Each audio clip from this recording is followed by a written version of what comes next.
Fierté littéraire reconnaît que ces activités ont lieu sur des territoires autochtones qui n'ont jamais été cédés. La nation Kanien'kehá:ka, Mohawk, est reconnue comme étant la gardienne des terres et des eaux de Tiohtià:ke, Montréal, qui a longtemps servi de lieu de vie, de rencontre et d'échange pour de nombreuses Premières Nations. Nous souhaitons aussi reconnaître les forts liens qui unissent la nation Anishinaabe à ce territoire connu par ce peuple comme Munyang. Aujourd'hui, les terres de Tiohtià:ke-Munyang abritent une population autochtone diversifiée ainsi que de personnes issues des autres peuples qui y résident. Nous respectons les liens continus avec le passé, le présent et l'avenir dans nos relations avec les peuples autochtones et les autres membres de la communauté montréalaise. Ce texte est une adaptation de celui du Théâtre Prospero. Bienvenue tout le monde au Combat aux mots.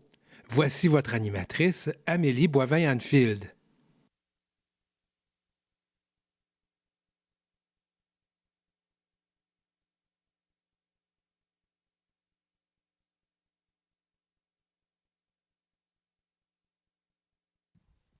Bonsoir à vous à la maison qui nous regardez. Bienvenue aux gens qui sont présents dans la salle. Ce soir, j'aurai l'immense honneur d'animer cette 10e édition du Combat aux mots dans le cadre de la fierté littéraire où 4 personnalités queer vont défendre un livre queer dans le cadre d'un débat amical. Je vous promets encore que cette année, ce sera une soirée enlevante. Bonsoir les panélistes, vous allez bien? Bonsoir, ça va très bien. Oui, ça va bien. Alors, si vous me permettez, je vais les présenter. Alors, juste au bout, on a Marie-Hélène Racine-Lacroix. Bonsoir. Elle est autrice, illustratrice, humoriste. Elle a étudié la bande dessinée à l'Université du Québec en Outaouais. Elle a un diplôme en écriture de l'École nationale de l'humour.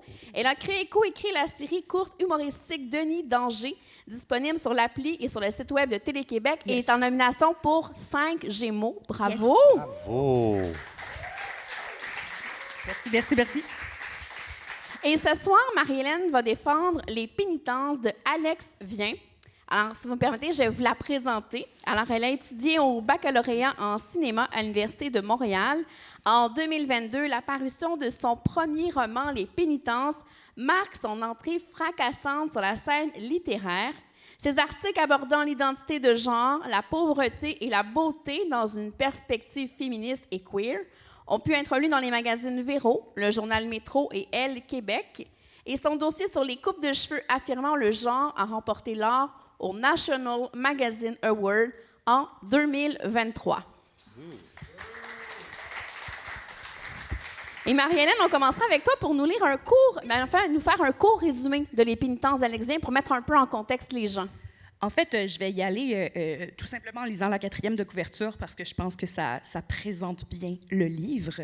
Alors, Jules rend visite à son père, Denis, un vieux punk imprévisible, afin de lui remettre une énigmatique petite boîte. Après un silence de 10 ans, leur retrouvaille s'orchestre autour d'un spaghetti bien arrosé. Mais Denis veut dicter les règles du jeu et la tension monte, dévoilant les raisons de ce huis clos qui vire bientôt au cauchemar. Porté par les chansons de The Cure, parmi les flaques d'urine et les débris de la télévision, Jules mettra le point final à ce crescendo de violence, tantôt victime, tantôt bourreau. Alors, c'est ça, c'est vraiment l'histoire de... On est vraiment dans les événements du livre. C'est le moment qu'elle passe chez son père avec des beaux petits flashbacks à leur histoire d'origine derrière tout ça. Merci, Marie-Hélène. Notre deuxième panéliste de la soirée, Luc Arsenault. Bonsoir. Bonsoir.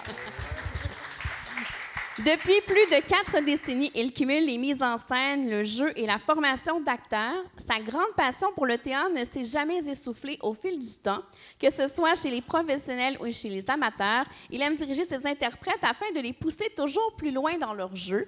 Depuis 1 an, il a repris avec bonheur La Duchesse de Langelet de Michel Tremblay, qu'il promène un peu partout à travers le Québec. Et ce soir, il va défendre Envole-toi, Mikoun de Moira Ouachescoun Bacon. Alors, permettez-moi de vous la présenter. Alors, elle s'inspire de sa propre jeunesse en communauté et en milieu urbain pour écrire. Lorsque sa tête n'est pas hantée par les personnages de ses histoires, Moira partage sa passion en animant des ateliers d'écriture pour les enfants à Montréal.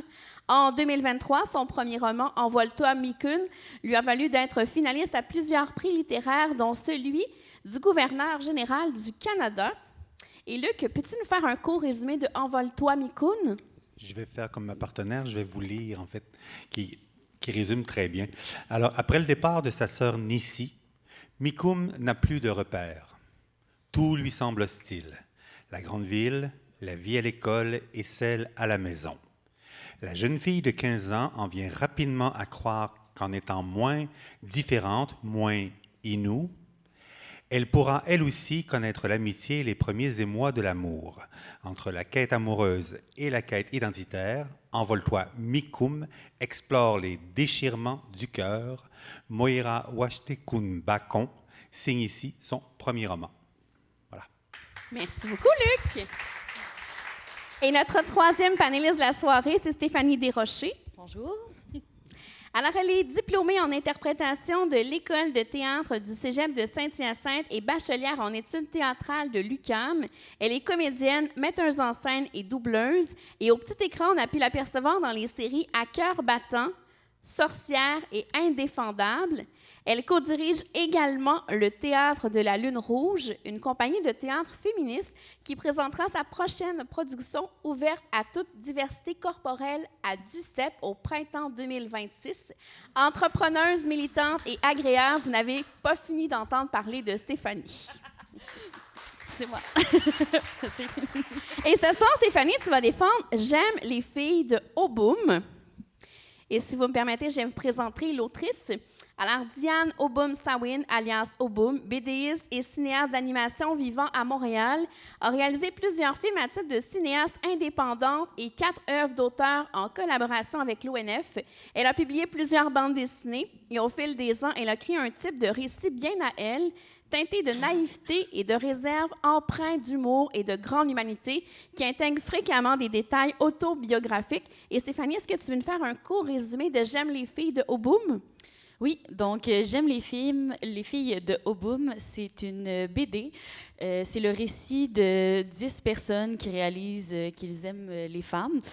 Ça va un peu plus au-delà de juste réaliser le lesbianisme. Là. Il y a des quêtes identitaires.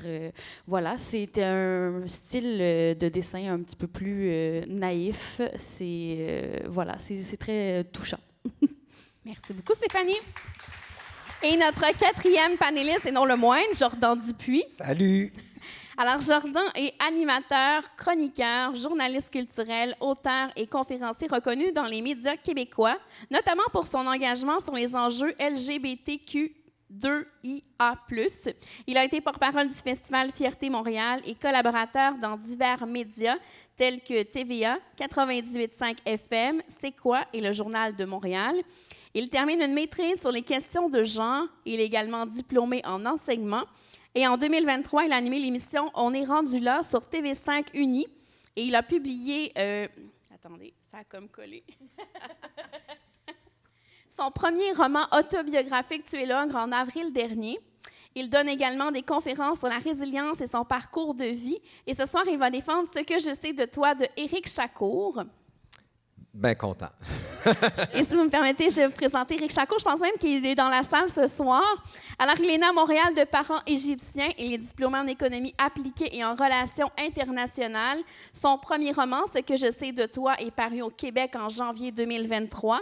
Lauréat du prix des libraires de France, du prix féminin des lycéens, du prix France-Québec. Et en 2024, il s'est distingué comme le livre le plus primé de l'année selon le magazine français Le Point. Écoulé à plus de 300 000 exemplaires dans ses versions francophones, il est actuellement en cours de traduction dans une quinzaine de langues. Jordan, peux-tu nous faire un court résumé de Ce que je sais de toi? Tu me mets de la pression, ma chère Amélie. Oui, hein? En fait, ce livre-là est extraordinaire en partant, je dois le dire. On suit Tarek, on est dans les années 80 en Égypte, au Caire, où on suit la vie de Tarek, un jeune homme qui découvre son homosexualité dans des circonstances dont je ne peux vous le dévoiler là, dans le résumé. En fait, on suit une vie qui n'a pas choisi, une vie qui est truffée d'homophobie dans une société qui est en transformation. C'est un roman qui parle de deuil parental, qui parle d'amitié, qui parle d'amour, qui parle de filiation, qui parle d'homosexualité, évidemment, qui parle de ne pas être en mesure de vivre la vie qu'on a choisie et de ces conséquences-là, du collatéral de cette vie de non-choix sur celle des autres. Parce qu'il y a bien des twists dans ce livre-là, fait que j'essaie de ne pas m'embourber. Merci, Jordan. Et si vous me permettez, je vais vous expliquer brièvement comment va se dérouler la soirée. Alors, il y aura 3 rondes. À chacun des rondes, il y aura un livre qui sera éliminé par les participants eux-mêmes.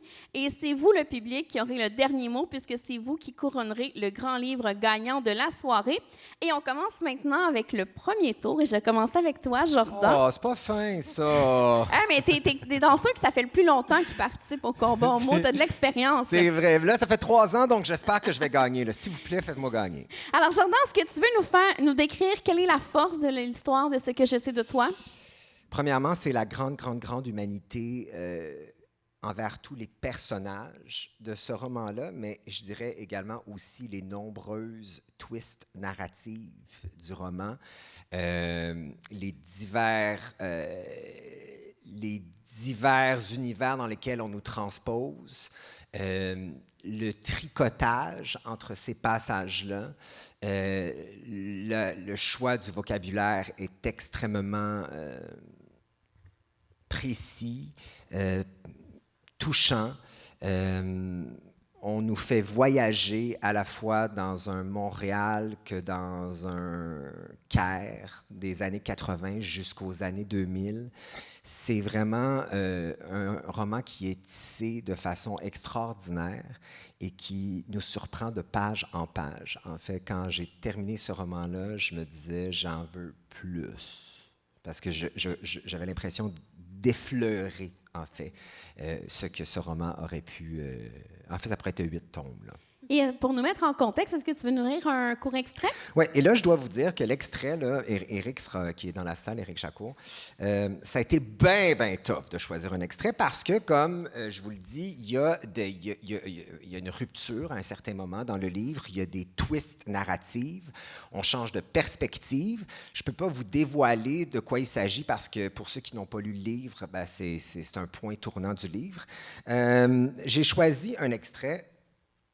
Je suis là,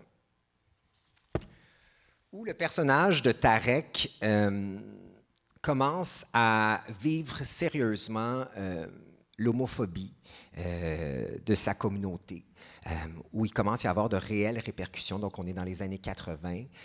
Il est médecin, il pratique, il a repris le cabinet de son père et il entretient une liaison amoureuse avec Ali, son amoureux et amant, et ça commence à s'ébruiter. Donc, il commence à vivre de réelles répercussions de ça. Alors, c'est un moment assez douloureux pour ceux qui ont déjà vécu de l'homophobie, vous allez comprendre, et pour les autres, essayons de se plonger dans ce que le personnage vit. Alors, ça commence ainsi. La rumeur, celle qui se propage, invisible comme le vent dans les palmiers. Celle qui souille ce qu'elle ne comprend pas. Les vitres de ton cabinet avaient été brisées de l'extérieur. Celle qui condamne ce qui lui est inconnu. Tu crus d'abord à un vol avec effraction, mais aucun objet de valeur n'avait été dérobé. On avait éventré tes meubles, renversé tes armoires, éparpillé tes dossiers. Celle qui exclut ce qui lui est étranger. La volonté de détruire ne faisait aucun doute.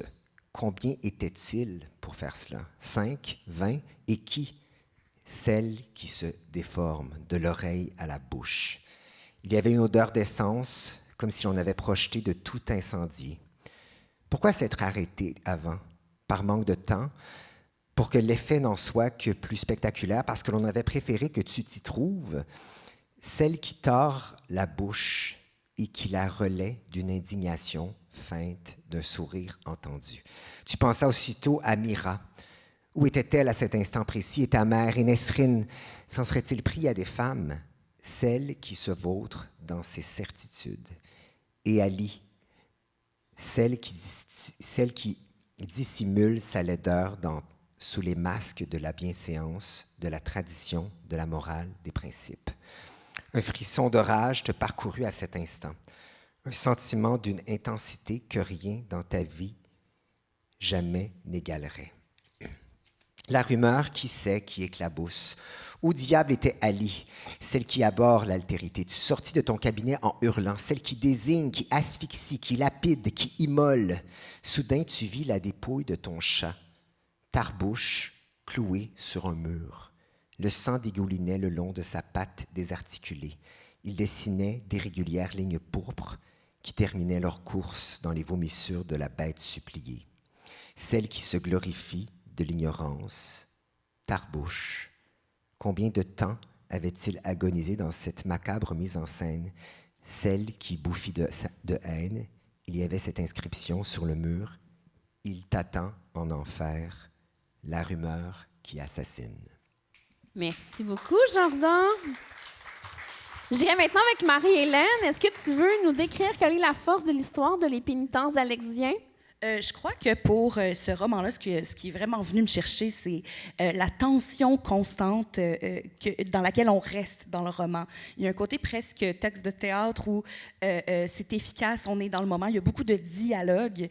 Le père du personnage principal, Jules, s'appelle Denis, et il sacre beaucoup. J'étais curieuse, je suis allée voir les critiques parce que... curiosité. Et je trouvais que toutes les critiques négatives, c'était des gens qui trouvaient que ça sacrait trop dans le roman. Et ça m'a fait rire parce que je pense que quand on a connu des Denis, on n'est pas si surpris. Ben, juste Denis, pas Denis Martin, là, c'est correct. Mon Dieu, je me suis mélangée dans ma bouche. Fait que c'est ça. Puis on est vraiment avec Jules dans cette anxiété-là de qu'est-ce qui va se passer, est-ce qu'elle va s'en sortir? Et vraiment tôt dans l'histoire, il y a ces petits signes-là de l'abus parental. Parce que, spoiler alert, il n'est pas fin, Denis. Pas Denis Martin, bien sûr, juste pour qu'on soit clair. C'est ça, je trouvais qu'il y avait un côté quasiment cinéma. D'ailleurs, le roman sera adapté au cinéma par Raphaël Ouellette. Les images sont fortes, claires et frappantes, et ça déborde d'émotions. J'ai trouvé ce beau roman-là. Je vais y aller justement avec un extrait avec du dialogue. Voudrais-tu être mon Denis, si tu veux? Je vais essayer ça. Tu n'es pas obligé. Tu peux dire non. Je peux être bête, je peux sacrifier. Je t'ai un peu lancé ça. Allons-y. C'est toi qui à partir d'ici. Là, va pas t'imaginer que je fais tout ça tout le temps. Hein? Ben non, Chris, je le sais. C'est pour les occasions spéciales. Capiche, esti? Oui, oui. Va pas raconter ça à personne. À qui tu veux que je dise ça, anyway? Tu le sais à qui. Puis toi, tu peux arrêter de faire semblant que tu as des amis. Il plante son regard dans le sien. Une aiguille dans un œuf. Le rire caustique de Jules s'efface. Elle parle trop vite. Elle a toujours parlé trop vite. Les sourcils froncés, Denis humecte le bout du joint afin qu'il se consume plus lentement. Jules prend appui sur le bord du bain, prête à s'éjecter, certaine d'avoir réveillé le croque-mitaine dans une pièce où la porte n'est accessible qu'en passant entre ses pattes. Denis s'étouffe, des secondes interminables pendant lesquelles Jules, immobile dans la baignoire, envisage tous les scénarios en attendant le signal de déguerpir. Il lâche sa fumée avec peine, rappelant le moffleux d'un vieux troc et crache dans le lavabo. Les yeux mouillés par la toux, Denis rit. Bravo, Marie-Hélène. Et là, j'irai maintenant avec Stéphanie. Est-ce que tu veux nous lire un extrait, mais aussi nous parler de la force de l'histoire de J'aime les filles, et en plus, on aura la chance de voir les images qui vont défiler à l'écran.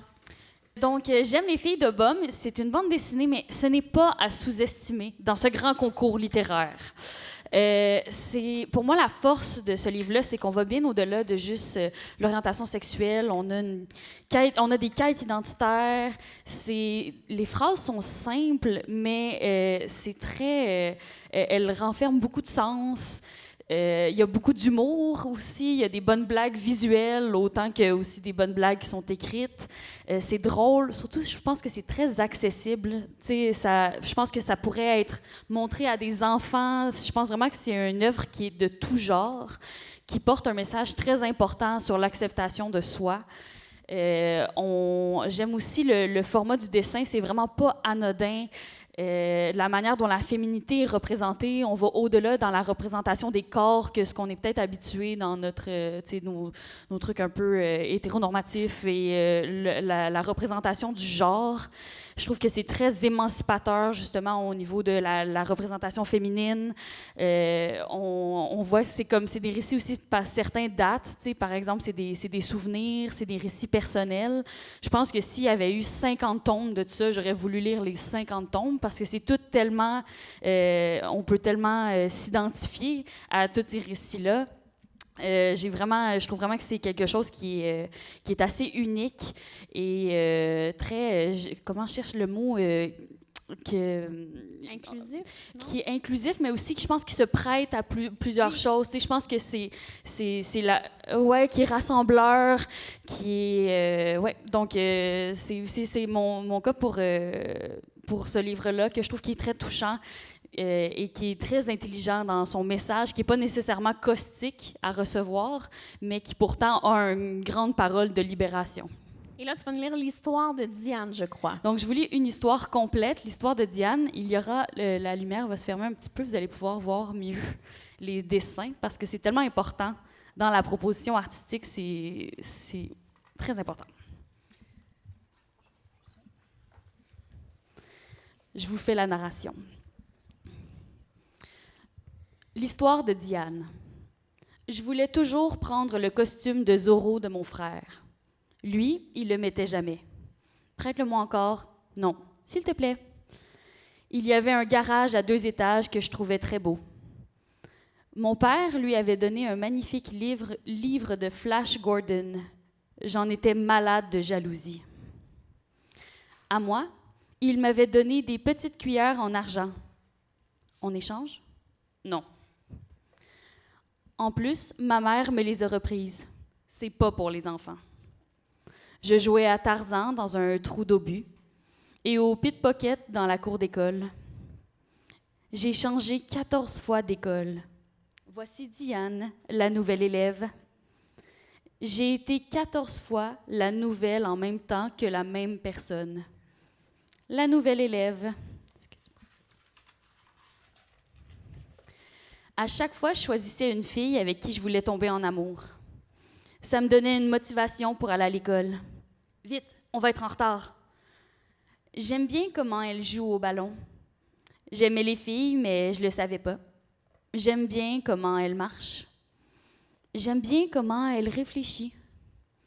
J'avais une veste de matelot que j'adorais. Je la mettais pour les grandes occasions. Mais un jour, c'était la honte. Quand j'ai aperçu le relief de 2 seins minuscules, au secours. Je voulais pas être un matelot avec des seins. Passe-moi Tintin. Non, mais tu le lis même pas.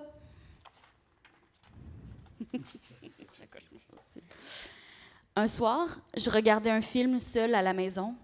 C'était Jeune fille en uniforme avec Romy Schneider et Lily Palmer. Au moment du baiser, j'étais tellement troublée que j'ai fermé la télé. Je suis restée longtemps dans le noir. Et puis, j'ai allumé la TV au cas où le baiser serait encore là, mais le film était fini. J'avais une professeure que j'aimais beaucoup. Je rougissais facilement et mon cœur battait plus vite quand je la voyais. Je prenais des cours particuliers chez elle. Elle habitait au 3e étage, ce qui faisait battre mon cœur encore plus vite. Vous avez pas l'air en forme? Elle habitait avec une autre femme et 2 chats. Je vais faire des cours, chérie. J'étais assise dans une caravane à côté d'une femme genre Greta Garbo du Far West. Elle s'est penchée vers moi. Je vais juste m'assurer qu'on n'a pas sauté une page. OK. Oui. Elle s'est penchée vers moi et m'a embrassée. J'ai passé plusieurs jours dans un drôle d'état. Plus tard, à 18 ans, je suis allée vivre avec une femme. On va être bien ici. Elle était médecin de campagne. Bonne journée. J'étais amoureuse, mais elle préférait les hommes. Je rêvais d'avoir plus de courage. Finalement, je suis partie. Un jour, mon rêve s'est enfin réalisé. Je suis tombée en amour avec Amandine. On faisait des voyages en mobilette sur le bord du Richelieu. Un soir, j'ai vu qu'on jouait « Jeune fille en uniforme » à la Cinémathèque. Et j'ai pu enfin retrouver la partie du film qui me manquait. Merci, Stéphanie. Merci. Et là, on va terminer avec toi, Luc. Alors, Luc, est-ce que tu veux nous décrire quelle est la force de l'histoire d'Envole-toi, Mikoun et nous lire un extrait par la suite? OK. En fait, Mikoun, c'est vraiment la quête et pas juste la quête, mais la recherche de l'identité quand on est jeune, quand on est adolescente, parce qu'elle a 15 ans. Elle est issue d'une famille qui est séparée. Elle vit avec sa mère. Sa sœur vient de partir pour Montréal. Son autre sœur a été rejetée de l'école où allait Mikoum également. Et elle est retournée, elle, dans ce qu'ils appellent la RES, qui est la réserve, en fait. Elle est retournée avec son père. Moi, ce qui m'a plu, en fait, le plus dans ce livre-là, c'est le côté très simple, mais très vivant et très percutant d'une réalité qui, et là, ça, moi, c'est vraiment un gros plus, qui ne tombe pas dans et comprenez mes mots, qui ne tombe pas dans le misérabilisme ou dans la victimisation d'être autochtone, d'être lesbienne. Et d'ailleurs, on ne parle jamais de lesbianisme. C'est amené de façon tellement magnifique dans l'histoire. J'en parlerai peut-être plus tard, là, si j'ai à me défendre d'autre chose. Mais cela dit, c'est ça. J'aime ce côté-là très vrai, très pur. Les images sont simples, mais très efficaces dans l'histoire et dans la façon dont c'est raconté. Alors, je commence l'extrait. L'autoroute qui mène à la communauté est longue et bordée de chaque côté d'un mur de neige. Elle serpente entre les collines blanches de la forêt ensevelie. Un tel décor me fait frissonner, comme si le vent glacial de l'extérieur s'infiltrait par la fenêtre et bravait le chauffage de la voiture pour m'attaquer. Ce froid, il m'habite depuis toujours. Il m'a suivi en ville et a attendu que je revienne pour me faire trembler. Bien qu'inconfortable, il demeure familier. Je le préfère à la chaleur du sud. Je préfère être traversé de frissons plutôt que de fondre au soleil. J'ai toujours été comme ça. Je suis né sous le souffle des derniers vents de l'hiver, dans la période que les Inuits appellent Shikwan, le pré-printemps. Le voyage est silencieux. Je jette de rapides coups d'œil en direction de maman pour m'assurer qu'elle ne s'endort pas au volant. Ses yeux sont grands ouverts et fixent la route qui s'éternise devant nous. Elle fait jouer la musique de la radio, mais je crois qu'elle ne l'entend pas. Comme moi, les chansons dans mes écouteurs se heurtent à mes pensées. Je pense à la Rez, à papa, à Cunis. Je pense à toutes ces traces d'une vie passée et je me dis que je serais bien passé de ce retour en communauté. Je ne peux pas laisser gagner ces choses qui me rendent inou. Je dois devenir une nouvelle personne. Davantage comme tout le monde, je crains de récolter les fragments de mon passé à chaque coin de rue et les rapporter en ville. La forêt s'ouvre sur la municipalité voisine de la Rez. Mon cœur se serre, mais ce n'est pas douloureux. Le restaurant où nous sortions en famille chaque vendredi soir, le parc où nous, les trois sœurs, monopolisions les balançoires pour nous propulser jusqu'au ciel, la crèmerie qui offre les meilleures crèmes glacées du monde, et j'en suis convaincu, Mika, la fille de ville que j'ai tenté de façonner pendant la dernière année et demie, s'éloigne petit à petit.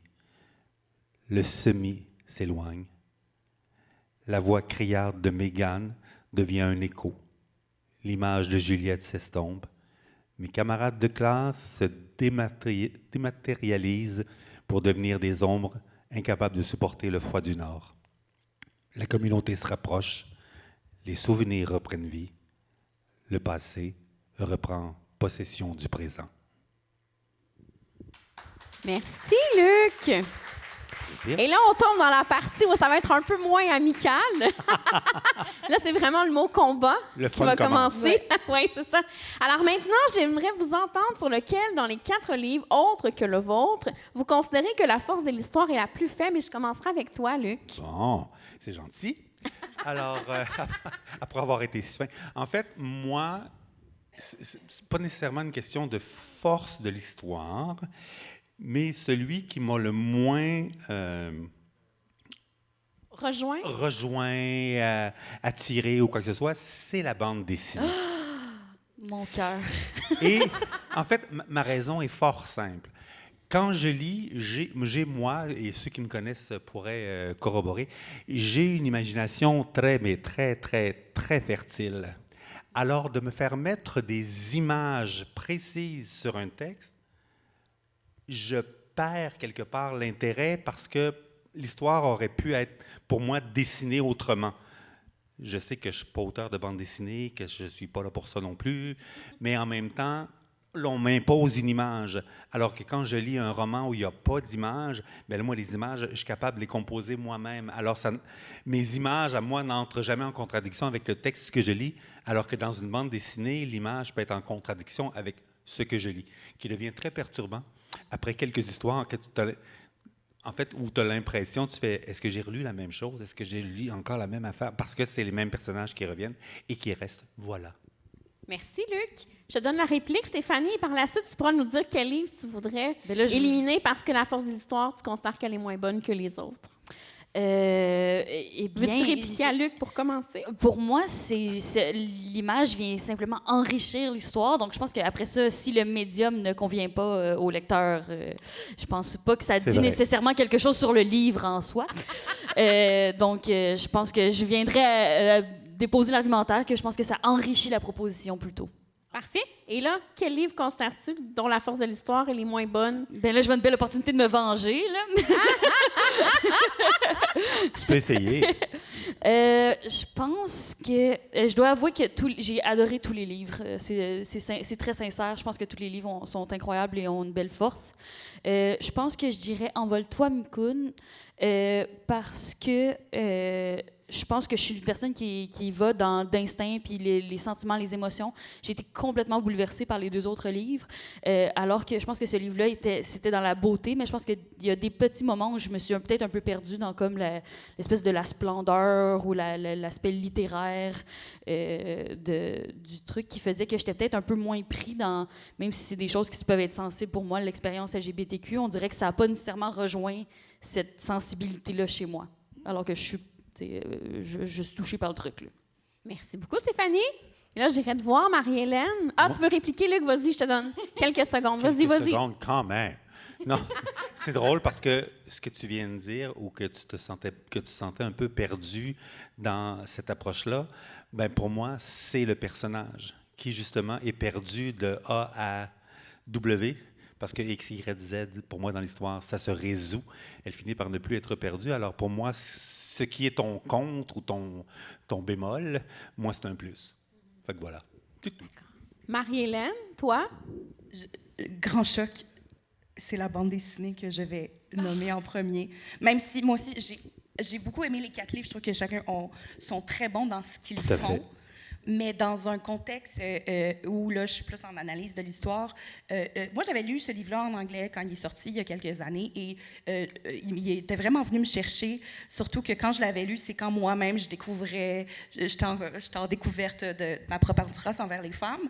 Mais il y a un côté avec le fait que ça soit plein de petites histoires qui vient...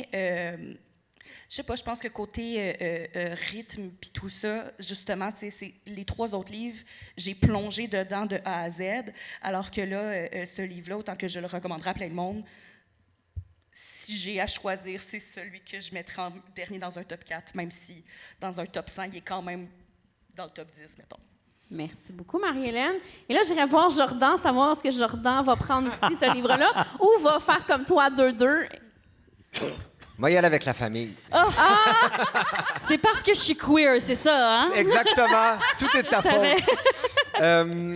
Moi, je ne suis pas un grand fan de bande dessinée à la base. Ceci étant dit, j'ai trouvé les images graphiques extraordinaires de ce livre-là. Mais moi, qui est un grand TDA, il y avait beaucoup trop d'histoires. Beaucoup trop d'histoires, trop courtes. Et je trouvais parfois sur un ton un peu trop gamin, je dirais. Donc, c'est un livre que je proposerais à un jeune public, mais un public plus adulte. Il y a quelque chose qui reste très en surface, en mon sens. On est vraiment au niveau de l'éveil, de la découverte du lesbianisme, de l'homosexualité, mais encore. Donc, je trouve qu'on se pose davantage de questions que ce que les personnages vivent, en fait. Fait que je m'excuse. C'est correct. Merci, Jordan.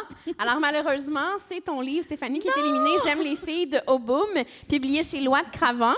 Et on te demanderait, Stéphanie, à savoir à qui veux-tu t'allier pour défendre un autre livre? J'aimerais m'allier à... Roulement de tambour. Roulement de tambour. J'aimerais m'allier à Les Pénitences d'Alex Vien. C'est des super. amis, c'est pas juste. Non, la troisième fois qu'on se voit, je pense même pas. Et là, on va commencer le deuxième tour et j'aimerais vous entendre que vous me parliez des thèmes qui sont abordés dans vos histoires, des personnages, du style de l'écriture de l'auteur ou de l'autrice. Et je vais commencer avec toi, Marie-Hélène, avec Les Pénitences d'Alex Vien. Bonjour. Je trouve que vraiment, une des choses que j'ai beaucoup aimé de ce roman-là, c'est que je trouve que ça touche sans censure à la pauvreté. Ce que c'est, les impacts que ça a sur les gens et la violence que ça peut créer. D'ailleurs, ce roman-là contient beaucoup de violences parentales, de violences conjugales, de violences homophobes. Mais c'est ça, je trouve, de façon très concrète, très... c'est ça, réaliste, très collé à ce que ça peut être dans la vraie vie. Qu'au final, justement, comme, tu sais, mettons, on apprend à un moment donné que la sœur de Jules, c'est pas tant un gros spoiler, mais elle souffre du même alcoolisme que probablement son père souffre. Puis il y a comme ce côté-là héréditaire qui vient avec de vivre dans la pauvreté, les conséquences que ça a sur l'humain. C'est ça, c'est les thèmes abordés, les personnages et le style, c'est ça? Exactement. Okay. Les personnages, il y a 5 personnages au total. Il y a la famille, donc il y a Jules, sa sœur Charlie, leur mère, que là, j'ai oublié d'aller rechercher son prénom tantôt, j'ai pas fini mon post-it, et leur bourreau, qui est Denis. Christine, oui, c'est ça. Après, on voit aussi comment la mère, ça l'a affecté, comment que elle s'est ramassée... le mot que j'ai sur la langue, c'est incompétence, mais je trouve ça comme trop violent. Mais au final, elle n'a pas pu protéger ses filles. Oui, puis le 5e personnage, c'est qu'à un moment donné, ils vont au dépanneur, puis Denis il est vraiment raciste avec le monsieur chinois derrière le comptoir. Fait que ça, c'est le 5e personnage. Je ne veux pas trop... Je pense que tu avais préparé un extrait. Oui, c'est ça. Je cherchais mes petites notes, mes petites lignes. Je trouve que l'extrait va vous montrer un peu comme... une de ces conséquences-là. Donc, le silence s'installe, érigeant un mur de plus entre les sœurs. Elles n'ont jamais eu grand-chose à se dire de toute manière. Charlie a certes des convictions, mais elle ne les utilise que pour attaquer les ennemis qu'elle s'invente. Pour elle, le danger est partout dans ses relations, parce que la violence qu'elle connaît n'est rien en comparaison des complots mondiaux que les recoins d'Internet lui dévoilent. En réaction à un système qui a échoué à la protéger, Charlie cherche ses réponses sur les sites conspirationnistes, un rare lieu d'appartenance qui réconforte sa personnalité excessive. C'est ça, juste pour finir, ça me rappelle que c'est une des affaires que j'ai trouvées vraiment comme bouleversante dans ce roman-là. C'est comment, après, le père, en tant qu'homme abusif, a réussi à séparer les deux sœurs, à comme transformer Charlie en arme contre sa mère puis sa sœur. Alors, c'est ça. Veux-tu parler un peu du style de l'écriture de l'auteur? Ben c'est ça, beaucoup des belles images, je trouve, des références. Elle fait aussi beaucoup référence à la musique dans ses textes. J'avais jamais vraiment pris le temps d'écouter The Cure. Puis là, je vous dirais pas que ça fait partie de ma playlist maintenant parce que c'est plus, j'ai besoin d'être joyeuse dans la vie là. Mais ça a été une expérience pour moi de comme lire en même temps que j'écoutais de la musique. Donc il y avait ça beaucoup. Alors c'est ça. C'est ça. Merci beaucoup, Marie-Hélène. Et je donnerai la réplique à Stéphanie, à savoir, est-ce que tu vas ajouter des choses sur ce que Marie-Hélène vient de dire ou autre chose par rapport au livre? Oui, j'aimerais ajouter autre chose. Moi, je trouve que c'est quelque chose qu'on n'a pas vu beaucoup encore dans la description, mais il y a vraiment, parce que, tu sais, on parlait de sacre, là, tu sais, il y a comme deux écritures pour moi, qui est comme l'écriture des sacres, mais il y a vraiment une belle langue, ça alterne entre les deux. Puis pour moi, les images, ce que je trouve intéressant, c'est que c'est des images tellement fortes, mais ça avance tellement vite. On utilise tellement peu de mots pour faire sentir des choses qui sont hyper sensibles. Je trouve que c'est très habile dans la manière dont c'est écrit, que ça fait faire sentir des grosses émotions sur le lecteur en quelques mots. On est vraiment dépassé par la lecture là, au fur et à mesure que ça se fait. Moi, j'étais pas bien de A à Z là, tout le long, donc, puis je l'ai dévoré d'une traite. C'est vraiment un livre qui est incroyable dans la manière dont c'est écrit. Là, c'est très finement ficelé. Merci beaucoup. Alors, les pénitences d'Alex Vien. Et là, on va aller te voir, Luc, pour parler de Envole-toi, Mikoun, pour que tu nous parles justement des thèmes abordés dans le livre, des personnages et du style d'écriture de l'autrice. OK. Bon. La première question étant? C'est les thèmes abordés. Oui, c'est ça. En fait, c'est à la base, Mikoun cherche à savoir, je pense, qui elle est. Qui elle est dans tout ça, parce qu'elle est quand même déracinée de sa réserve autochtone. Elle se retrouve au séminaire, en fait, donc dans une école privée, avec toutes des petites filles, j'allais dire des petites bitches de la ville. Excusez-moi, c'est un commentaire tout à fait volontaire. Approprié pour un combat. Approprié pour un combat, voilà. Bref, c'est ça. Elle se retrouve avec plein de personnages, de Mégane, Juliette, Caroline, bref. Et tu sens l'espèce de jugement. En fait, de façon très habile et sans être justement misérabiliste, où on voit les attaques. En fait, on sent comment Mikoun se sent face aux commentaires des autres.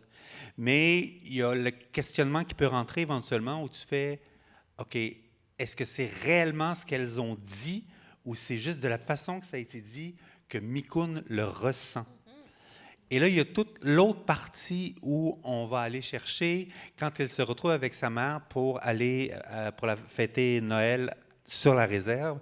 Là, elle se retrouve, mais 1 an et demi plus tard, mais comme elle le dit si bien, 1 an et demi plus tard, quand tu as 15 ans, c'est beaucoup. C'est beaucoup de se retrouver là avec les gens de sa famille, les cousins dont ça fait longtemps qu'elle n'a pas vu. Et là, elle réalise que et ses sœurs et elle n'avaient pas nécessairement de lien avec un tel ou une telle, mais que là, à l'âge où elle est rendue, bien là, elle va rencontrer un personnage que moi, j'ai beaucoup aimé, qui rejoint quelque chose qui est extraordinaire, je trouve, dans la culture autochtone. C'est faut pas que je me mélange, Chiquan, qui est le cousin. En fait, qui est le cousin qui est, en fait, celui, il l'appelle toujours le deux esprits. Chez les Autochtones, pour ceux qui ne savent pas, je vais faire une petite parenthèse, les deux esprits. Pour l'Autochtone, celui qui a les deux esprits, en fait, c'est celui qui est autant homme que femme. Donc, il possède les deux esprits. On ne parle jamais d'homosexualité ou de lesbianisme. C'est un individu, un être qui possède les deux esprits.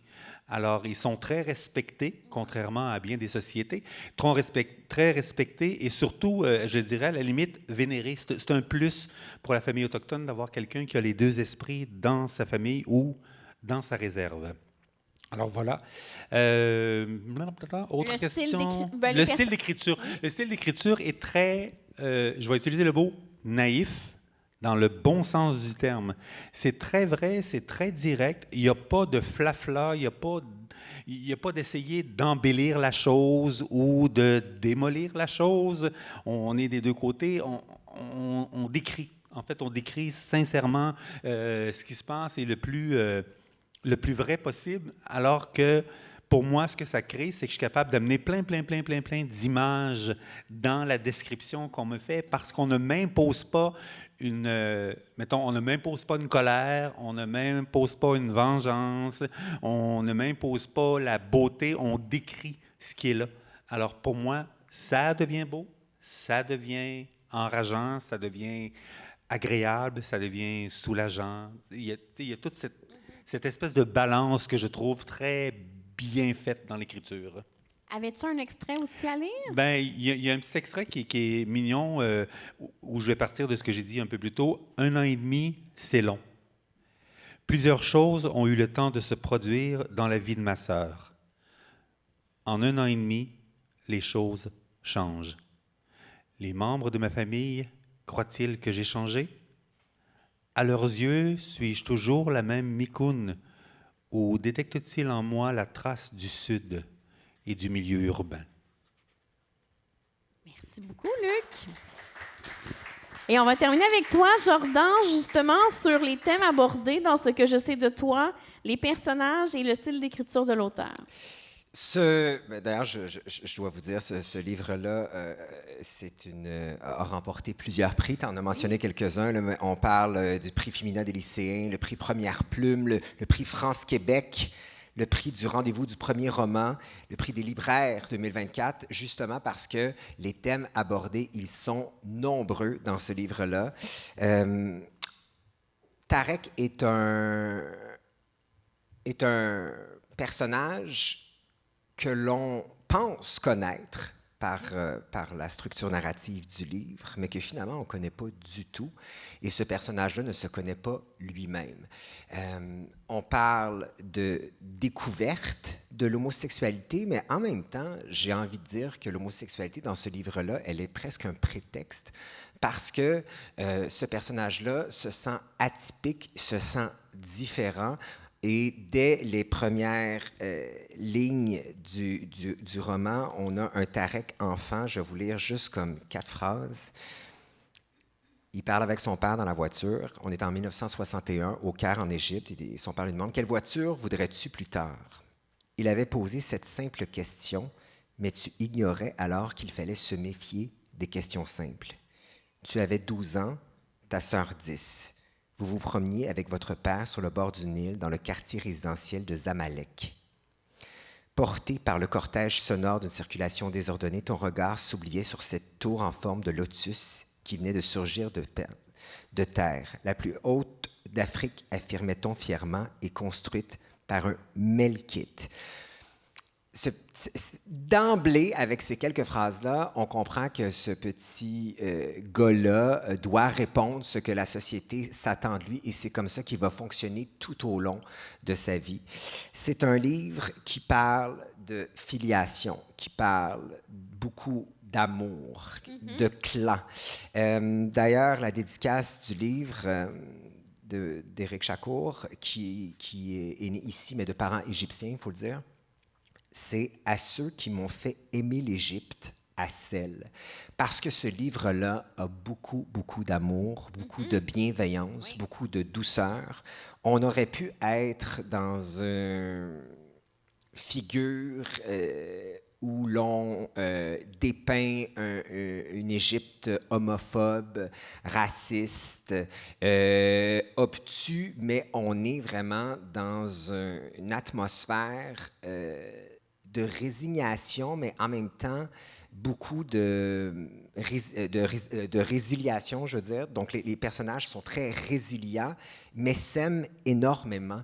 Et ce livre-là m'a fait beaucoup aimer, en fait, m'a donné envie de découvrir l'Égypte. Et on comprend que ces personnages-là, et qu'il s'agisse des personnages féminins du livre, qui sont très présents. On pense à Mimi, sa grand-mère, on pense à sa conjointe, on pense À la nounou. à la nounou, qui a un rôle extrêmement important dans ce livre-là. Ce sont toutes des femmes qui, elles aussi, n'ont pas eu de choix.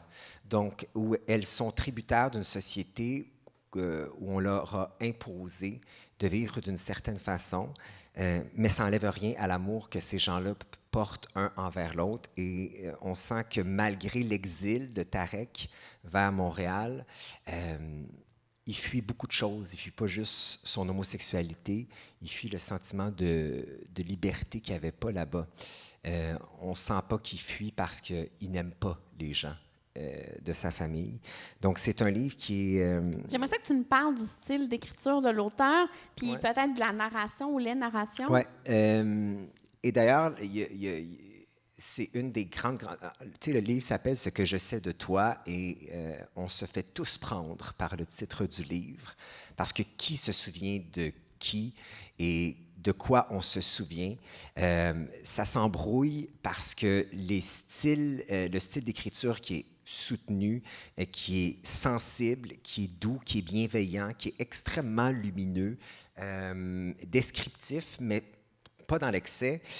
On alterne la narration au-dessus. On alterne, et au début, on pense que ce choix-là est un choix simple, d'avoir utilisé le tu. Parfois, on est dans la narration omnisciente aussi, où on est un personnage qui observe ce qui se passe. Parfois, on est au jeu. Alors, qui parle? Et ça prend du temps. Et on se fait prendre au jeu à savoir de qui il s'agit. Et il y a un énorme rebondissement dans ce livre-là qui, au final, quand le rebondissement est arrivé, j'étais comme, mais mon Dieu, on m'avait planté on m'avait prévenu de plein de façons dans ce livre-là. Je me suis fait avoir par la structure narrative. Et lorsqu'on sait, lorsque ce revirement de situation arrive, ça remet complètement en doute la fiction de ce livre-là parce qu'il s'agit bel et bien d'une fiction. Donc, c'est sur ce qu'on projette sur les autres, sur ce qu'on n'a pas vécu, sur le fantasme d'un parent qu'on n'a pas eu, sur le fantasme d'une vie. Donc, c'est un livre qui est extrêmement bien écrit et qui, honnêtement, qui serait difficile à faire, je pense, en adaptation cinématographique. Faudrait travailler très fort parce que on prend le temps d'instaurer les choses avec ce livre-là et on se fait tous avoir de façon grandissime.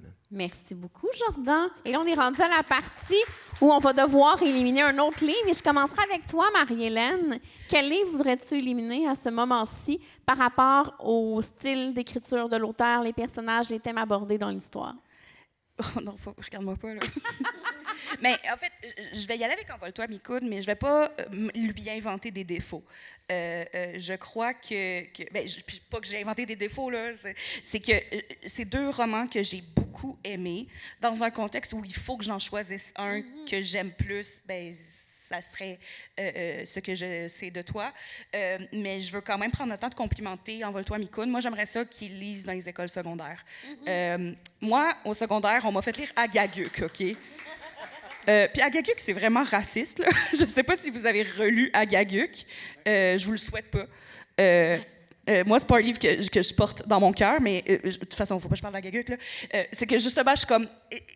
Il y a comme un côté que, pour les jeunes blancs qui connaissent pas les réalités autochtones, c'est comme une quoi de mieux que la lecture pour développer une empathie envers une réalité qu'on connaît pas. Mais aussi, d'un autre côté, c'est que même moi, en tant que jeune surprise très blanche, j'ai reconnu une Marie-Hélène adolescente dans le personnage de Mikoun.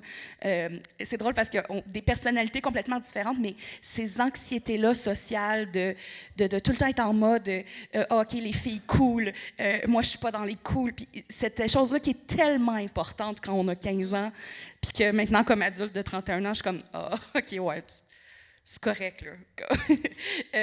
Fait que c'est ça. Je vote pour éliminer Envole-toi Mikoun, mais je veux quand même prendre le temps de dire que je vous encourage à le lire et ou de le faire lire aux jeunes dans votre vie.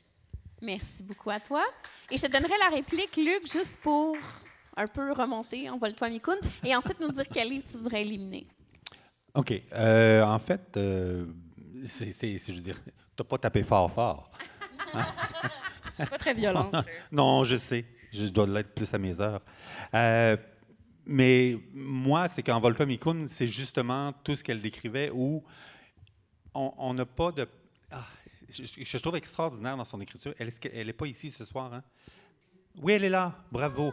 Mais moi, ce que je trouve extraordinaire dans l'écriture, on va se parler après, ce que je trouve extraordinaire dans l'écriture, c'est que en parlant et de réalité autochtone et de réalité queer d'une jeune génération, on ne sent jamais de jugement. C'est extraordinaire. On fait juste, c'est comme si on nous disait, regarde, c'est juste ça. Fait que fais-toi ta propre idée après. Il y a comme une espèce de côté très, très, très... je reviens au mot naïf, mais dans le bon sens du terme. C'est établi sans mettre de point d'orgue ou d'emphase sur quelque chose de... Ça, c'est pire. Ça, c'est pas pire parce qu'elle est Innu. Elle est Innu, point. C'est comme... C'est pas pire parce qu'elle se rend compte qu'elle est queer. Parce que ça, et d'ailleurs, on l'apprend très tard dans le roman. Le côté queer du roman, il arrive très, très, très, très tard. Et celui qui, justement, qui soulève la question ou qui soulève la question, ou j'allais dire le doute, c'est Chiquan. C'est le cousin qui fait juste... Et même lui ne presse pas le citron pour que l'histoire sorte. Il fait juste dire, ben, tu sais que ça existe. Alors, moi, j'ai vraiment adoré ce livre-là. Mais non, mais savoir quel livre tu veux éliminer. Ben, je vais être, je pense que je vais être pas gentil avec ma consoeur. Je vais y aller avec Les pénitences de Alex Vien. Les pénitences. En fait, moi, justement, j'ai peut-être trop d'imagination dans la vie de tous les jours. Alors moi, le côté violent de cette histoire-là, je l'ai lu, hein, je n'étais pas capable de décrocher, comme ce que tu disais un peu plus tôt, mais pour moi, c'était trop à un moment donné. Je n'étais pas capable de fermer le livre, mais c'était trop. Je faisais, mais ça n'a pas de bon sens, là. Moi, j'avais des flashs de Shining, là, juste pour te dire, là. C'était comme ça, moi, se faire taper quelqu'un avec le marteau puis défoncer la porte. Puis, à un moment donné, j'avais moi-même de la difficulté à respirer et je continuais à lire. Bon, j'ai un petit côté maso, vous direz, mais je continuais à lire parce que je trouvais ça extraordinairement bien écrit, mais pour, mettons, ma sensibilité à moi, trop violent. Merci. Stéphanie? Qui veux-tu éliminer? Je vais garder mon choix avec Envole-toi Mikoun. Je pourrais donner des raisons, mais encore une fois, je soutiens que c'est un excellent livre et qu'il faut juste faire un choix. Donc, je reste avec mes arguments de tout à l'heure. On va aller voir si Jordan va faire basculer ou s'il va aller avec la famille. Non, je ne vais pas avec la famille, j'y vais avec les pénitences. Oui, égalité. Est-ce que c'est l'animatrice qui va devoir trancher Ouais, ou la foule? Est-ce que je vais pouvoir défendre aussi après? Mais en fait, j'ai aimé tous les livres, il faut le dire, puis c'est un choix déchirant, évidemment. Je trouve que j'ai lu souvent des trucs qui ressemblaient un peu à ça. Je trouve qu'on est dans une écriture qui est très bien écrit, mais ce sont des thèmes que j'ai souvent vus abordés. Et dans les critiques, tu disais, on trouve que ça sacre trop. Je trouve que ça sacre trop aussi. Et cette violence-là dont Luc parlait m'a un peu épuisé. J'avais peu de place à l'imagination avec ce livre-là. J'ai adoré suivre les personnages et justement, le livre va être adapté, puis ça fait juste tout son sens. Et je pense que ça va être encore une plus belle œuvre. Mais ouais, j'irai avec ça. Puis je voulais rajouter par rapport à Envole-toi Mikoun, j'ai eu un petit feeling. Je reviens un petit peu. J'ai eu un petit feeling. Ceux qui ont lu La déesse des mouches à feu. Ouais. J'ai eu un petit feeling de déesse des mouches à feu avec ce livre-là qui est extrêmement bienveillant envers l'adolescence extrêmement doux, où on prend le temps d'installer les choses, mais en même temps, il n'y a pas vraiment de temps quand tu es adolescent, où on expérimente sans vraiment juger, où on se cherche. Donc, ce livre-là, je l'ai trouvé très, très bon. J'ai aimé l'autre aussi, mais comme tu le dis si bien, il faut faire des choix. Hein? On va voter, le public va voter. Parfait. Alors, ceux qui veulent qu'on garde les pénitences de Alex Vien. OK. Nos 4 amis. Et ceux qui veulent garder Envole-toi, Mikoun. C'est Envole-toi, Mikoun qui gagne. Alors, les filles, les pénitences d'Alex Vien est éliminées, malheureusement. Alors, Marie-Hélène, je te demande, avec qui veux-tu te rallier? Envole-toi, Mikoun ou Ce que je sais de toi de Éric Chacour? Oh, c'est difficile. Je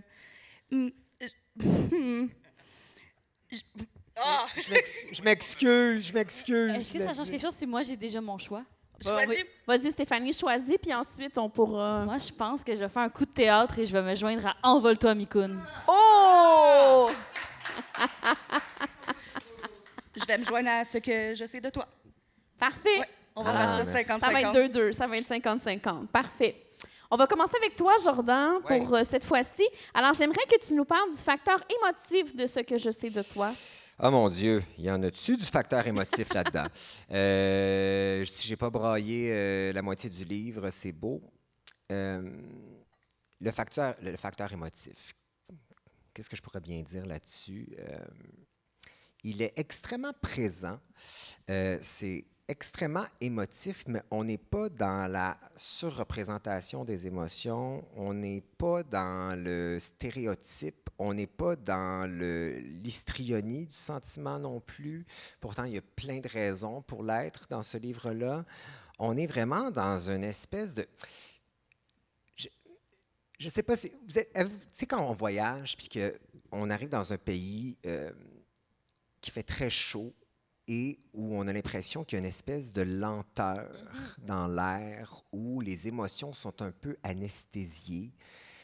J'ai eu ce sentiment-là en lisant le livre. Donc, le personnage vivait, mais ne vivait pas en même temps, où, sur fond de canicule, ce personnage-là est engourdi par le leitmotiv de sa vie, qui est d'aider les autres, parce qu'il n'est pas capable de s'aider lui-même. Les personnages sont extrêmement touchants. Les personnages, le soutien, en tout cas, et moi, en tant qu'homme gay, d'ailleurs, dans mon livre, j'ai un chapitre sur l'amour que je porte aux femmes dans la vie, les femmes de ma vie. Et ce livre-là vient réitérer l'importance du clan féminin autour d'un homme gay, même si il ne le nomme pas directement à ces femmes-là. Elles le savent, l'accueillent, le protègent, mais elles se protègent aussi également. Donc, c'est extrêmement déchirant parce que tout au long du livre, on se demande, ça aurait été quoi, cette vie-là? Cette vie-là, si Tarek avait eu le choix, t'sais. Mais en même temps, est-ce que c'est cette vie-là qu'il aurait choisi? Parce que ce qu'on lit, sans vous dévoiler le punch, peut-être pas ça du tout qui s'est passé. Donc, mais on aime se projeter dans ce qu'aurait pu être Ali et Tarek, mais qui, à cause d'une société qui a évolué, puis on le sent à la fin, dans les années 2000 du livre, on le sent que la société a évolué, que les mœurs sont changées, on le sent, et dans le style d'écriture aussi, on le sent, donc c'est extrêmement, extrêmement touchant. C'est un beau portrait social aussi, en même temps, ce livre-là. Merci beaucoup, Jordan. Marie-Hélène, comme tu défends le même livre, veux-tu ajouter des trucs par rapport au facteur émotif? Pas de façon aussi éloquente, honnêtement. C'est justement sans divulgacher rien. Je vous encourage fortement à découvrir vous-même. Je trouve que on sent l'amour que le narrateur porte pour les personnages dont il parle. Et moi, c'est vraiment venu me chercher parce que ça m'est arrivé quelques fois dans ma vie de vivre un peu une frustration par rapport à des romans que je lisais, que je trouvais qui racontaient un drame, mais qu'on se foutait un peu des dommages collatéraux faits même si on a de l'empathie pour la personne qui vit un drame. Et là, tout au contraire, on voit vraiment l'impact que certains choix que Tarek a fait ont sur les femmes autour de lui. Et j'ai aimé tous les personnages, même quand ils font des décisions, ils font des choses pas très gentilles ou qu'on comprend pas. En fait, on peut comprendre, puis c'est ça justement que j'aime, c'est cette espèce de non-jugement-là. On n'est pas dans le... Je reconnais beaucoup dans ce livre-là le traumatisme catholique, là, parce que c'est une communauté... Judéo-chrétien? Oui, c'est plus ça que je veux dire, mais c'est drôle parce qu'on est à l'autre bout du monde, mais j'ai quand même reconnu mes tantes, mes grands-mères, même ma mère par bout. Alors, j'ai toutes vécu ces émotions-là, mais aussi cette couche-là d'émotions. Merci beaucoup. On va parler maintenant de Envole-toi, Mikoun. Oui. Luc, facteur émotif. Facteur émotif, en fait, c'est vraiment tout le trouble qu'on sent de cette jeune fille-là, de Mikoun, justement. Cette jeune fille de 15 ans qui idolâtre sa sœur Nissi. Mais vraiment, tu sens que c'est une figure de proue pour elle. Et curieusement, quand on avance dans le roman et que Nissi est partie avec son chum à Montréal pour que lui fasse ses études et elle change d'endroit pour faire ses études, on ne parle plus vraiment de Nissi. De Nissi, parce que c'est Kounis qui est... Bref, on ne parle plus vraiment d'elle, mais on la sent tout le temps. Mm-hmm. On sent tout le temps que Mikoun a cette espèce j'allais dire, de fantôme-là qui la suit en permanence et de savoir... Et curieusement, quand sa sœur lui répond, elle ne veut pas lui répondre. C'est comme si elle ne savait pas quoi lui dire. Je trouve ça absolument fascinant. Le facteur émotif, il est aussi dans cette espèce de quête très simple. Je reprends tes mots quand tu disais « il faut le faire lire aux adolescents, ce livre-là ». Il faut que les parents le lisent aussi. Là. Ça, il n'y a aucun problème, vous allez voir, vous allez être d'accord avec ce qu'on en dit. Il y a cette espèce de vulnérabilité-là qui n'est jamais exacerbée ou torture. On ne sent pas de torture, on sent juste une enfant qui a de la difficulté à respirer, en fait à trouver sa respiration par rapport à sa réalité. Parce qu'à la base, c'est la petite fille, la petite Inou qui est déracinée de sa réserve et qui se retrouve en ville.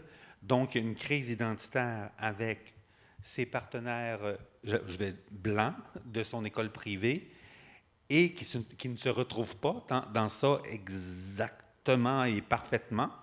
Il y a Juliette, en fait, qui vient troubler un peu ses sentiments là-dessus. Et plus tard, où elle réalise, de par ce que son cousin lui a dit, que peut-être qu'elle se cherche trop parce que, justement, tout ce qu'elle a besoin d'être, c'est elle. Elle a seulement besoin d'être elle-même. Et là, qu'elle va découvrir que, oui, elle peut être queer, oui, elle peut être inou, puis oui, elle peut être en ville, mais tout ça peut faire qu'elle reste une humaine, et non pas avec des stigmatisations de « Ah oui, mais t'es autochtone, ah oui, mais t'es queer, ah oui, c'est vrai, toi, t'as ça, mais t'as pas ça de plus, t'as ça. Point. » Hein? C'est dans ce sens-là, moi, que j'aborde beaucoup cette histoire-là. Merci beaucoup, Stéphanie. Veux-tu ajouter par rapport au facteur émotif de Envole-toi, Mikoun?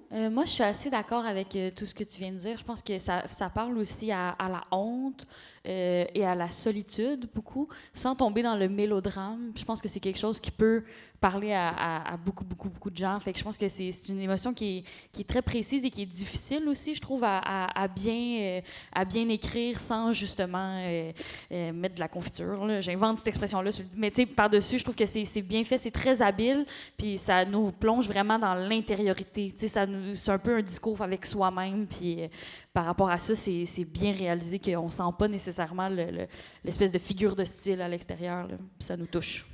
Bien, merci beaucoup à vous quatre. Et là, on va passer au vote. Alors, à main levée, j'aimerais ça que vous leviez la main, ceux qui veulent qu'on fasse gagner Envole-toi, Mikoun. OK. Bon. Et à main levée, Ce que je sais de toi de Éric Chacour. Yeah. Alors, c'est Ce que je sais de toi de Éric Chacour qui est le grand gagnant du combat homo 2025. Merci. C'est un livre extraordinaire, mais en tout cas, merci à l'auteur qui... Bravo, Jordan, de l'avoir Merci. défendu. Hey, après 3 ans, j'ai gagné. Juste pour faire une petite parenthèse Oui. avant de finir, il est très bon joueur parce que Eric a voté pour moi. C'est vrai, c'est vrai, c'est vrai. Merci. Mais comme le combat homo, le but, c'est de faire lire aux gens des livres queer. Alors, j'aimerais ça vous donner chacun une minute pour inviter les gens en donnant des raisons pourquoi aller acheter ce livre-là en librairie ou aller l'emprunter dans une bibliothèque. Je commence avec toi, Marie-Hélène. Les pénitences de Alex Vien. Pourquoi les gens devraient aller l'acheter dès demain? Très valide si vous êtes quelqu'un de très sensible à la violence, effectivement. Peut-être moins, mais pour vrai, surtout si vous aimez, mettons, les thrillers et tout ça, je trouve que c'est un roman qui le fait très bien, mais dans un contexte qu'on n'a pas vu si souvent que ça, je trouve, peut-être dans le zeitgeist québécois. C'est ça. Allez-y. Merci. Luc, avec Envole-toi, Mikoun de Moira Wachteskun Bacon. Oui, et en fait, je ne répéterai pas tout ce que je vous ai dit là-dessus et dans la bienveillance et dans tout ça, mais pour la force, en fait, de cette simplicité d'écriture et la véracité d'une réalité qui existe, en fait, qui est là. Je veux dire, on est confronté à tous les jours, on en parle de plus en plus, en fait, de la réalité autochtone, et enfin, on en parle et on fait quelque chose. On l'amène quelque part parce qu'on en parle pour vrai dans un roman. Alors, go, allez-y, faites-le, lisez-le et vous le passerez à votre adolescent par la suite. Et Stéphanie, J'aime les filles de Oboum. J'aime les filles, ça se lit super facilement. Je pense que ça s'offre aussi bien en cadeau. C'est quelque chose qui pourrait plaire à tout le monde. Je pense que ça se lit sur le coin d'une table, ça se lit devant un café, ça se lit sur le bord de la plage. Ça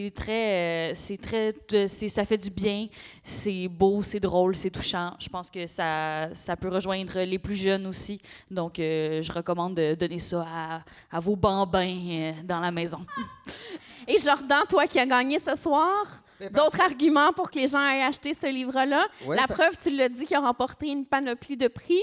Oui, en fait, parce que la qualité premièrement littéraire, elle est extraordinaire. J'avais de la difficulté à concevoir que c'était un premier roman. T'écris bien. Aussi parce que et je ne pensais pas, mais c'est un page-turner.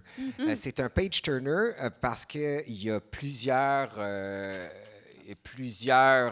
pistes narratives qui s'ouvrent à nous, ce qui nous amène à vouloir savoir la suite. Et le roman prend du temps à s'installer, et quand ça décolle, ça nous fait voyager, ça nous touche. Puis parce que ça parle aussi d'exil, puis on s'intéresse à l'exil aussi, donc je trouve ça intéressant. Et d'avoir et je termine là-dessus, d'avoir le regard d'Éric Chacour sur sa culture, je trouvais ça aussi hyper intéressant parce qu'il y a un peu de ce fantasme-là aussi, comme certains personnages le vivent. Et moi, j'invite les gens à aller se procurer justement les 4 livres de la soirée dans les librairies indépendantes. Vous pouvez le faire en personne ou sinon sur le site leslibraires.ca. Merci beaucoup, les panélistes, d'avoir été là ce soir. Grand plaisir. Merci à toi, Amélie. Merci, Amélie. Et je tiens également à remercier nos super partenaires. Alors, Fierté littéraire remercie le Conseil des arts de Montréal, la Ville de Montréal, Fierté Montréal pour leur soutien. Également, Manon Massé, députée de Sainte-Marie-Saint-Jacques pour l'aide financière. Notre partenaire médiatique Fugue, la Comédie de Montréal qui accueille nos événements. Et Tracos Solutions qui assure la diffusion web de nos événements.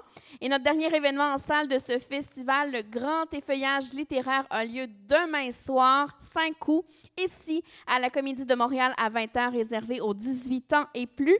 Merci beaucoup à vous qui étiez présents dans la salle. Merci beaucoup aux gens à la maison. Je vous souhaite une excellente soirée et bonne fierté littéraire.